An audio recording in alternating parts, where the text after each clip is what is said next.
ಖಂಡಿತ ಆಗಿಲ್ಲ. ಅದು ಅವ್ರಿಗೂ ಗೊತ್ತಿದೆ, ಎಲ್ಲರಿಗೂ ಗೊತ್ತಿದೆ. ಎಲ್ಲ ಒಂದು ಸಮಾಜವನ್ನು ಮತ್ತೊಂದು ಸಮಾಜವನ್ನು ಮತ್ತೆ ಮೇಲ್ವರ್ಗ ಕೆಳವರ್ಗ ಅಂತ ಯಾರಿಗೂ ಇಲ್ಲ ನಮ್ಮಲ್ಲಿ.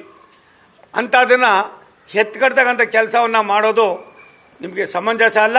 ರಾಜ್ಯದಲ್ಲಿ ಯಾವ್ಯಾವ ಕೋಮಿನವರು ಎಷ್ಟೆಷ್ಟಿದೆ ಅನ್ನೋದು ನನಗಿನ್ನ ಸನ್ಮಾನ್ಯ ಸಿದ್ದರಾಮಯ್ಯನವರಿಗೆ ತುಂಬ ಚೆನ್ನಾಗಿ ಗೊತ್ತಿದೆ. ಇದಕ್ಕೆ ನೀವು ಕೈ ಹಾಕಬೇಡಿ, ಇದೊಂದು ಜೇನುಗೂಡು ಕೈ ಹಾಕ್ದಂಗೆ ಆಯ್ತದೆ. ಇಂಥ ತಪ್ಪು ನಿಮ್ಮಿಂದ ಆಗಬಾರ್ದು ಅನ್ನೋದು, ನಾನು ಕೂಡ ನಿಮ್ಮ ಜೊತೆಯಲ್ಲಿ 16 ವರ್ಷಗಳ ಕಾಲ ಜೊತೆಯಲ್ಲಿದ್ದವರು, ಮಂತ್ರಿಗಳಾಗೂ ಕೂಡ ಕೆಲಸ ಮಾಡಿರೋರು. ಎಲ್ಲ ಒಂದು ಕಡೆ ನಿಮ್ಮ ಪಾರ್ಟಿಯವರು ನಿಮ್ಮನ್ನು ಯಾವ್ಯಾವ ಆಯುಧಗಳನ್ನ ಹಿಡ್ಕೊಂಡು ತಿವಿತಾ ಇದ್ದಾರೋ ಗೊತ್ತಿಲ್ಲ. ಆ ತಿವಿತಕ್ಕೆ ಹೊಡೆದಾಗಿ ಎಲ್ಲೋ ಕೊರಗುವಂಥ ಪರಿಸ್ಥಿತಿಗೆ ತಗೊಂಡು ಹೋಗಬೇಡಿ ನೀವು. ವರದಿಯಲ್ಲಿ ಒಟ್ಟಾರೆಯಾಗಿ ಲಿಂಗಾಯತರಿಗೆ 5% ಮೀಸಲಾತಿ ಹಿಂದೆ ಕೊಡಲಾಗ್ತಾ ಇತ್ತು. ಈಗ 8% ಕೊಡಬೇಕು ಅಂತ ಶಿಫಾರಸು ಮಾಡಿ ಒಂದು ನಿಮಿಷ ತಾಳ್ರಿ. ನೀವು ಯಾರು ಕೊಡೋದಕ್ಕೆ, ನೀವ್ಯಾರಿಗೆ ಕೊಡೋದಕ್ಕೆ? ಆ ಜನಸಂಖ್ಯೆ ಇದ್ರೆ ಆ ಜನಸಂಖ್ಯೆಗೆ ಅನುಗುಣವಾಗಿ ಅದಾಗ್ತದೆ. ಆ ವರದಿ ಪಾರದರ್ಶಕವಾಗಿಲ್ಲ. ಪಾರದರ್ಶಕವಾಗಿ ನೀವೇ ಮಾಡಿ. ನೀವೇ ಯಾಕೆ ಮಾಡಿರಲ್ಲ ಅವತ್ತು? ನೀವು ಬಂದ ಮೇಲೆ ವರದಿ ಕೊಟ್ಟ ಮೇಲೆ ನೀವು 3 ವರ್ಷ ಇದ್ರಿ. ಅದಾದಮೇಲೆ ಮತ್ತೆ 5-6 ವರ್ಷ ಕಳೀತು, 10 ವರ್ಷ ಆಯಿತು.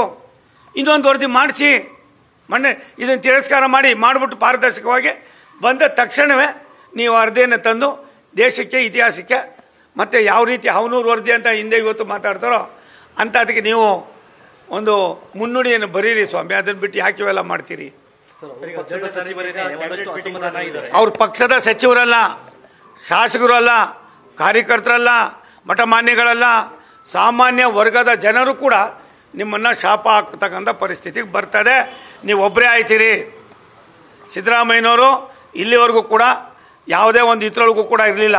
ಇದರಿಂದ ನೀವು ತುಂಬ ಕೆಟ್ಟ ಹೆಸರು ತಗೋತೀರಿ. ಇದಾಗೋದು ಮಾಡೋದಕ್ಕೆ ಅವಕಾಶ ಕೊಡಬೇಡಿ. ಸಭೆ ಸೇರುವಂಥ ಸಾಧ್ಯತೆಗಳಿದೆ, ಅದೆಲ್ಲ ಮುಂದಕ್ಕೆ ನೋಡೋಣ. ಏನು ಮಾಡಬೇಕು, ಎತ್ತು ಮಾಡಬೇಕು ಅನ್ನೋದಕ್ಕಿಂತ ಹೆಚ್ಚಾಗಿ ರಾಜ್ಯದ ಇತಿಹಾಸದಲ್ಲಿ ಎಲ್ಲ ವರ್ಗದವರಿಗೂ ಕೂಡ ಸಮಾನತೆಯನ್ನು ಕೊಡಬೇಕು ಅಂತ ನಿಮ್ಮಲ್ಲಿ ಏನಾದ್ರು ಅಲ್ಪ ಸ್ವಲ್ಪ ಕಿಂಚಿತ್ತು ಭಾವನೆ ಇದ್ದರೆ ಈ ವರದಿಯನ್ನು ತಿರಸ್ಕಾರ ಮಾಡಿ.